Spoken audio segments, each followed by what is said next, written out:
ONGC কর্তৃপক্ষের গাফিলতিতে দুর্ভোগ পোহাতে হচ্ছে বিলোনিয়ার পূর্ব কলাবাড়িয়া গ্রাম পঞ্চায়েতের মনচন্দ্রপাড়া এবং আপ্তপাড়া এলাকার প্রায় শতাধিক পরিবারকে। মাইছড়া বাজার থেকে আপ্তপাড়া অঙ্গনারী কেন্দ্র পর্যন্ত প্রায় 1 কিলোমিটারেরও বেশি রাস্তার অবস্থা বেহাল। ছোট বড় গাড়ি তো দূরের কথা, বাইক, বাইসাইকেল কিংবা পায়ে হেঁটে যাওয়াও দুষ্কর।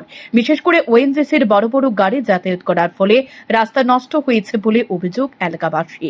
এখন রাস্তাটি চলাচলে উপযোগী করে দেওয়ার জন্য ওএনজিসি কর্তৃপক্ষকে বারবার অনুরোধ করা সত্ত্বেও কাজের কাজ কিছুই হয়নি। পরবর্তী সময়ে এলাকার প্রধান সহদেব দাস ওএনজিসি কর্তৃপক্ষের সাথে কথা বললে তারা রাস্তাটি আপাতত সংস্কার করে দেওয়ার কথা বলে কাজে হাত দেয়।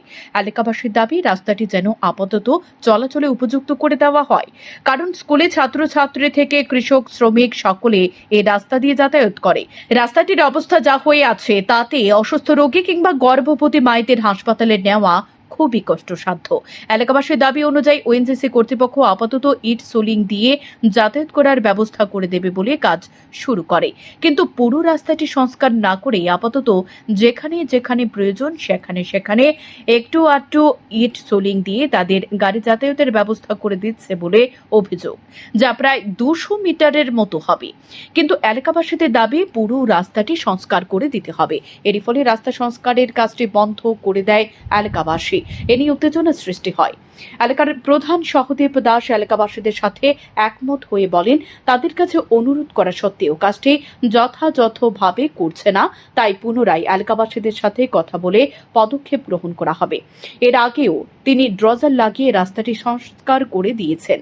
বর্ষার মধ্যে ওএনজিসির গাড়ি যাওয়ার কারণে রাস্তাটির আবার বেহাল দশা হয়েছে, তাই তিনি পুনরায় আবেদন জানান তাদের কাছে সেটি ঠিক করে দেওয়ার জন্য।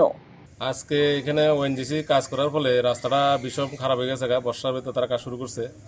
এর আগে আমি নিজে ব্যক্তিগতভাবে এই রাস্তাটা আমি জিসিবি এনে প্রায় 5 ঘন্টা আমি কাজ করে দিছি, কিন্তু এখন তারা যেহেতু সোলিং করছে এটারে যদি পুরাটাই মানে ইটে সোলিং করে দিত তাহলে যাতায়াতের ক্ষেত্রে এলাকার মানুষগুলো সবচেয়ে উপকৃত হইতো। কিন্তু এখন যে অবস্থা শুরু হয়েছে, তারা বর্ষার ভিতরে কাজ শুরু করে নেয়, স্কুলের পোলাবানিতে গ্রামের মানুষের 8 বাজার সব বন্ধ হয়ে যাইতেছে।